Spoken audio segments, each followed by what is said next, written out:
চট্টগ্রামে 5 ম্যাচ সিরিজের প্রথম টি-20 শুক্রবার জিম্বাবুয়ের বিপক্ষে মাঠে নামছে বাংলাদেশ। এই সিরিজ দিয়েই শুরু হচ্ছে টাইগারদের টি-20 বিশ্বকাপ প্রস্তুতি। ম্যাচের আগে অধিনায়ক নাজমুল হোসেন শান্ত জানিয়েছেন, জয় ছাড়া অন্য কিছু ভাবছে না টাইগাররা। জয়ের জন্য লড়বে জিম্বাবুয়েও। রিফাত আঞ্জুমের রিপোর্ট।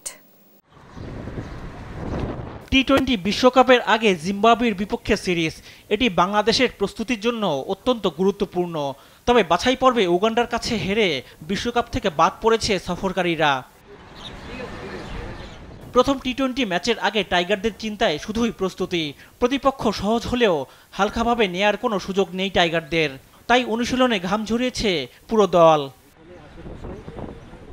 সাকিব মুস্তাফিজকে ছাড়াই খেলতে নামবে টাইগাররা। এর আগে শ্রীলঙ্কার বিপক্ষে সিরিজ মোটেও ভালো যায়নি শান্ত লিটনদের, তাই রানে ফিরতে টপ অর্ডারে ব্যাটারদের জন্য চ্যালেঞ্জ থাকবে বেশি। অধিনায়ক শান্ত জানিয়েছেন, প্রতিপক্ষ সহজ হলেও একাদশ নিয়ে কোনো ধরনের পরীক্ষা নিরীক্ষা হবে না। ক্যাপ্টেন হিসেবে সিরিজটা জিততে চাই, এটা হলো প্রথম টার্গেট। এবং প্রস্তুতির কথা যেটা বলেন, অবশ্যই ওটা তো মাথায় থাকবে।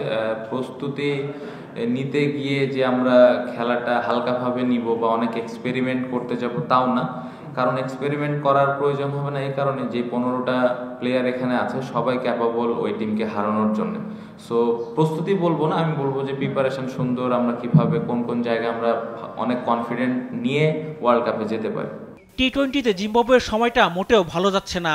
গেল 1 বছরে জিততে পারেনি একটি সিরিজও। নামিবিয়া আয়ারল্যান্ডের কাছেও সিরিজ হেরেছে। বাছাই পর্বে উগান্ডার কাছে হেরে শেষ হয়েছে বিশ্বকাপে খেলার স্বপ্ন।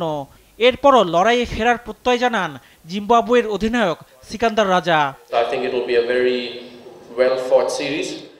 দুই দলের জন্য সিরিজটা গুরুত্বপূর্ণ। বাংলাদেশের জন্য বিশ্বকাপ প্রস্তুতি, টিম কম্বিনেশন তৈরি করা, আর আমাদের জন্য ফিরে আসার লড়াই। আশা করি সিরিজটা প্রতিদ্বন্দ্বিতাপূর্ণ হবে। ভালো একটা সিরিজের আশা করছি। চট্টগ্রামের জহুর আহমেদ চৌধুরী স্টেডিয়ামে শুক্রবার সন্ধ্যা 6টায় শুরু হবে খেলা। রিফাত আঞ্জুম, দেশ টিভি, স্পোর্টস ডেস্ক।